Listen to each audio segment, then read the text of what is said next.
Auzu billahi minash shaitani rajim. Bismillahir rahmanir rahim. Paix et salut sur le prophète Mohammed ainsi que sur sa famille et ses compagnons. Salam alaikum, chers auditeurs, chers confrères. Salam alaikum à nos chers aînés, mes chers maîtres. J'espère que vous vous portez bien. Aujourd'hui, je vais vous révéler une méthode de récitation de la Salatul Fatihi qui fait partie c'est un exercice méditatif qui va vous apporter des choses merveilleuses. Et vous pouvez le tester directement après la vidéo. Donc, c'est quelque chose dont vous allez voir les résultats immédiatement. Donc, c'est un secret. Et en même temps, ce n'est pas un secret en même temps, car c'est une méthode qui est bâtie sur la sunna, sur nos méthodes de récitation, mais qui est très peu connue donc, dans la tariqa. Et cette méthode de méditation, cette méthode de récitation de la Salatul Fatihi va vous apporter, avec l'aide du bon Dieu et la grâce et la bénédiction de Sina Cheikh Ahmed Tijani et du prophète Mohammed sallam, va vous apporter de manière exponentielle une habileté dans la récitation de la Salatul Fatihi avec la présence du cœur. Et non seulement votre capacité, votre amplitude, votre degré de concentration dans la récitation de la Salatul Fatihi va augmenter, et vous allez le voir directement, vous allez pouvoir l'expérimenter, mais cela, Inch'Allah, va aussi se répercuter sur vos autres exercices spirituels, car vous allez sentir en vous-même que votre capacité de concentration, votre capacité de pénétrer l'essence des choses, des mots, des versets va aussi augmenter. Donc, ce secret, sans plus tarder, il s'agit d'une récitation de la Salatul Fatihi en prenant le temps et en méditant sur chaque mot, et je vais vous montrer la méthode tout de suite. Rappelez-vous que la récitation de la Salatul Fatihi avec la présence du cœur, elle se fait sur plusieurs points. Selon l'enseignement de Sina Cheikh Ahmed Tijani, que Allah soit satisfait de lui, que Allah sanctifie son précieux secret, la présence du cœur signifie, pour le disciple qui récite la Salatul Fatihi, avoir en tête, avoir dans le cœur, avoir à l'esprit que la Salatul Fatihi émane du Créateur. Ça c'est un. Donc elle émane de Allah Azawajal. Elle n'a pas été écrite, elle n'a pas été composée par une créature, que cette créature soit une créature angélique, djinn ou homme. Elle vient directement de Allah Azawajal, elle vient directement de la présence divine. Donc il faut avoir ça à l'esprit, ça c'est un. Deuxièmement, la Salatul Fatihi, il faut avoir à l'esprit que quand on récite la Salatul Fatihi, on est entre les mains du prophète Mohammed sallam. Car en réalité, la Salatul Fatihi est un aspect du prophète Mohammed sallam. Donc quand vous récitez la Salatul Fatihi, c'est une réalité, c'est un aspect de sa réalité que vous êtes en train de réciter. Et cette réalité, métaphysiquement parlant, elle a un rôle éducatif direct sur votre cœur, sur votre âme, sur votre entité. Donc quand on récite la Salatul Fatihi, le fait d'avoir à l'esprit que nous sommes entre les mains du prophète Mohammed sallam, c'est vrai au sens propre. Voilà, c'est vrai au sens propre. Nous sommes réellement, quand on récite la Salatul Fatihi, c'est un aspect. C'est un aspect du prophète Mohammed sallam, avec lequel nous sommes directement en contact. Ensuite, il faut que l'intellect soit ouvert sur le sens des mots. Ça veut dire quoi? Ça veut dire que on comprend le sens de ce que nous sommes en train de réciter et on entend aussi. Ça veut dire que même notre physicalité, donc en l'occurrence ici notre ouïe, le sens de l'ouïe est actif. Donc notre intellect est actif, notre ouïe aussi est actif. C'est-à-dire qu'on comprend ce que nous sommes en train de réciter et on entend aussi, même si c'est par un chuchotement, on l'entend. Ensuite, on peut rajouter, dans cette présence du cœur, on peut rajouter aussi, donc après tous les éléments que j'ai cités, donc bien sûr l'intention de se rapprocher de Allah Azzawajal, l'intention de se rapprocher de Dieu, et voilà, méditer le sens des mots. Voilà, donc tout tourne autour de cela. Voilà, quand on récite la Salatul Fatihi, donc souvent on peut passer de l'un à l'autre, mais avec une concentration et l'aide de Allah Azzawajal, on peut accéder à tous les accès. C'est-à-dire qu'on peut en même temps avoir conscience que c'est Allah Azzawajal qui a manifesté la Salatul Fatihi directement sans passer par une créature, sans que ce soit une créature qui l'ait composée. On peut visualiser le prophète Mohammed sallam dans notre imaginal. Et après, avec cet exercice de l'imaginal, on passe à une perception qui est de plus en plus claire. Et aussi, notre intellect aussi est noyé dans les océans de lumière de la Salatul Fatihi. Voilà, donc ça c'est un préambule. Donc ça c'est le préambule à savoir pour cette méthode de récitation. Et maintenant, je vais vous montrer maintenant comment on fait. Donc, vous connaissez l'essence des mots qui composent la Salatul Fatihi. Donc, vous pouvez vous mettre dans un endroit calme quand vous avez un peu de temps et vous êtes maintenant en méditation. En méditation, même si vous êtes couché, même si vous êtes assis, du moment que vous êtes tranquille, parce que plus vous êtes tranquille et plus vous allez voir les effets aussi. Et là, vous commencez par Allahumma et vous vous arrêtez. Et vous réfléchissez sur ce que vous venez de dire, même si pour cela, vous devez répéter. Allahumma. Donc là, on parle donc, en tant qu'être manifesté, on s'adresse au Créateur. Allahumma. Et on communique en l'appelant par son nom. Vous savez que le nom Allah, ça fait partie aussi des noms suprêmes. C'est un nom suprême, c'est un Ismul Azam, mais pour tout ce qui est exotérique. C'est un nom suprême exotérique. Donc, il rassemble tous les attributs divins. Donc, vous méditez sur ça, ce que vous venez de dire. Allahumma. Allahumma. Donc, vous, une créature, vous vous adressez à Allah.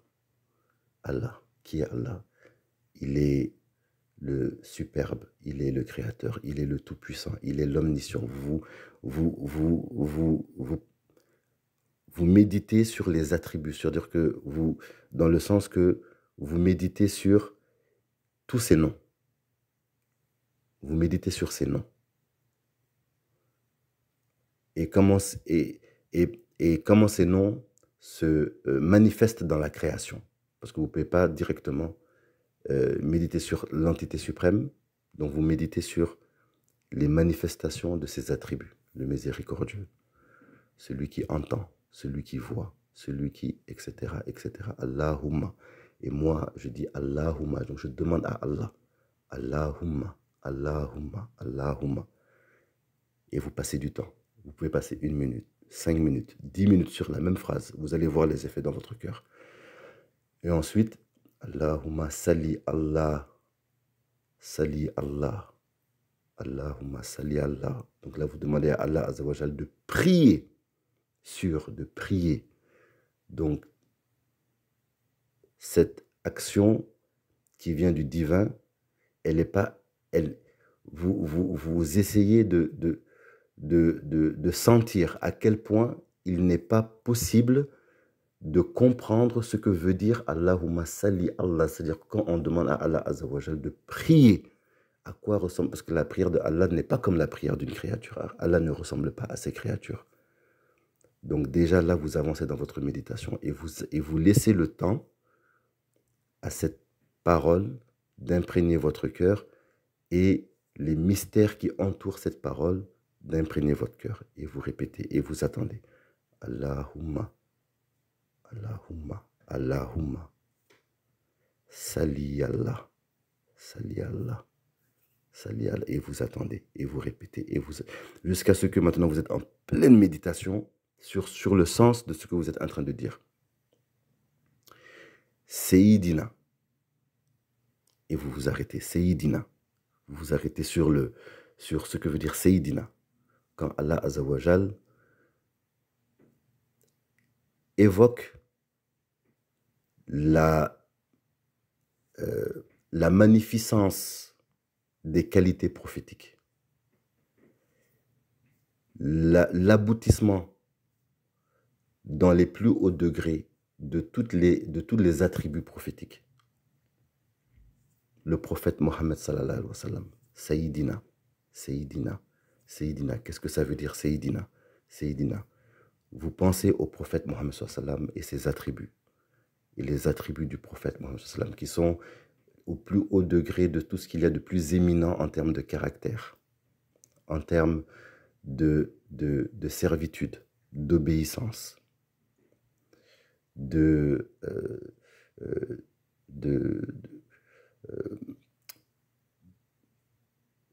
d'empathie, d'amour pour sa Ummah. Vous méditez sur ça. Sayyidina, Sayyidina. Muhammad. Et vous arrêtez sur Muhammad. Et vous réfléchissez maintenant, vous pensez au prophète Mohammed sallam. Et pendant que vous faites ça, vous avez le temps d'essayer de visualiser le prophète Mohammed sallam, de réfléchir sur ce que vous êtes en train de prononcer et de laisser imprégner votre cœur des lumières qui viennent de cette méditation-là. Donc on est Allahumma salli ala Sayyidina Muhammad. Donc là on est là. Et là, juste ce vers, Allahumma salli ala Sayyidina Muhammad, juste ça, vous allez passer peut-être plusieurs minutes dessus. Allahumma salli ala Sayyidina Muhammad. Vous avez eu le temps, vous avez pris le temps de méditer sur chaque mot. Allahumma salli ala Sayyidina Muhammadin. Al-Fatihi. Et vous vous arrêtez. Al-Fatihi. Qu'est-ce que ça veut dire Al-Fatihi? Al-Fatihi, Al-Fatihi. Celui qui a ouvert. Qu'est-ce qu'il a ouvert? Il a ouvert la manifestation des noms divins dans l'existence. Il a ouvert telle et telle station, tel et tel degré, tel et tel. Vous pensez à tout ce qui est avenu avec le prophète Mohammed sallallahu alayhi wa sallam. Allahumma salli ala Sayyidina Muhammadin al-Fatihi lima urlika. Donc là maintenant vous réfléchissez aussi sur urlika. Allahumma salli ala Sayyidina Muhammadin al-Fatihi lima urlika. Qui a ouvert ce qui était clos, qui a ouvert ce qui était clos. Il a ouvert ce qui était clos. Il a ouvert ce qui était clos. Il a ouvert ce qui était clos. Et vous réfléchissez, voilà, sur tout ce qui est en rapport avec les connaissances que vous avez sur la réalité mohammedienne, la Hakika Mohammediya. Voilà comment de cette Hakika Mohammediya, de cette réalité mohammedienne, Allah Azza wa Jal amène à la manifestation de ces noms qui ne sont pas perceptibles, mais qui deviennent perceptibles à travers la réalité mohammedienne. Et la création, comment elle est créée à partir de la réalité mohammedienne. Tout ça, c'est Al-Fatihi lima urlika. Et vous prenez le temps de réfléchir sur ça. Vous prenez le temps, vous prenez le temps, vous prenez le temps jusqu'à ce que ça rentre dans votre cœur. Et après, vous passez à l'autre. Al-Khatimi lima. Al-Khatimi lima sabakana siril haq bil haq. Donc, Al-Khatimi lima sabaka. Donc là aussi, la même chose. qui a clos ce qui était ouvert. Donc il a clos, qu'est-ce qu'il a clos? La prophétie a été clos avec l'avènement du prophète Mohammed sallam. Et vous réfléchissez aussi sur tout ce qui, avec l'avènement du prophète Mohammed sallam, est clos. La passation d'une époque à une autre, tout ça, ça passe par la réalité mohammedienne. La disparition d'une chose après son apparition, ça passe par la réalité mohammedienne. La dissipation la dissipation de la manifestation d'une entité après sa manifestation, ça aussi, ça passe par la réalité mohammedienne. Donc tout ça, vous réfléchissez à ça, vous pensez à ça, vous pensez à ça, jusqu'à ce que ça imprègne votre cœur. Nasiril haq bil haq, défenseur de la réalité, de la vérité par la vérité. Vous prenez le temps de méditer sur ça aussi. Même chose comme on a fait précédemment avec tous les mots qu'on a fait. Et peut-être que là, vous allez passer peut-être 30 minutes juste sur ça. Juste avant d'arriver à cette étape-là, vous allez voir que vous allez passer beaucoup de temps. Wal hadi ila siratikal mustaqim. Et là, vous réfléchissez, qu'est-ce que ça? Wal hadi, ça c'est un nom du prophète Mohammed sallam. Siratikal mustaqim. Qu'est-ce que c'est que siratikal mustaqim? Le droit chemin. Et vous allez voir que que la création tend vers le bien. La création tend vers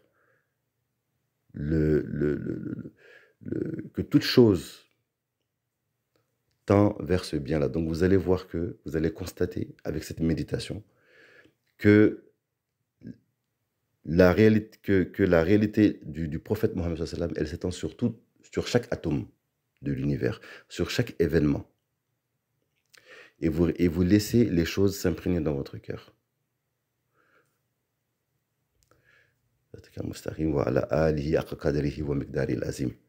Voilà, donc là maintenant, essayez après maintenant d'imaginer la haute valeur. Qu'est-ce que ça veut dire la haute valeur? Parce qu'il n'y a que Allah Azza wa Jal qui connaît la valeur du prophète Mohammed sallam. Si vous essayez de méditer sur ça, vous allez même avoir le vertige. Voilà, donc faites cet exercice-là. Faites-le une fois.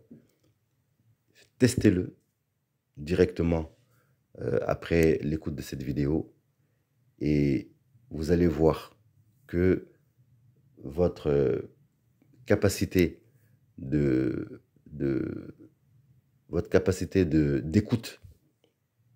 votre capacité de présence du cœur, elle va se renforcer. Voilà, c'est un exercice de méditation. Voilà, que vous faites avec la Salatul Fatih. Donc c'est ça que je voulais vous donner aujourd'hui. C'est un cadeau. Alhamdulillah, tout le bien vient de Allah et toute erreur vient de notre part. Mais tout le bien vient de Allah Azza wa Jal. Donc c'est un exercice de méditation. Et sachez que la méditation, ça fait partie de notre sunna aussi.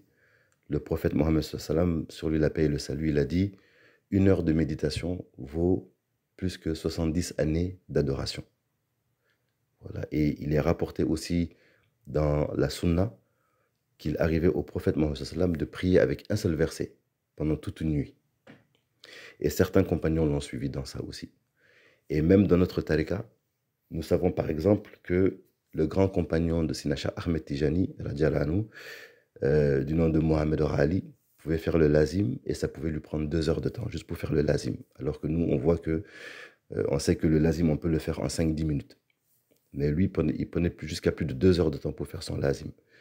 Voilà, donc c'est un exercice qui n'est pas une innovation dans notre religion et même dans notre confrérie aussi. Mais ce n'est pas quelque chose qui est très propagé, voilà, chez les talibés. Voilà, donc voilà, je vous donne ça aujourd'hui, alhamdulillah. Ça ne vient pas de moi. Voilà, comme j'ai dit, tout le bien vient de Allah Azza wa Jal. Voilà, essayez-le. Et vous allez voir aujourd'hui même, au moment où vous allez essayer, vous allez voir que vous allez changer votre Salatul Fatih. Votre Salatul Fatih ne sera plus la même.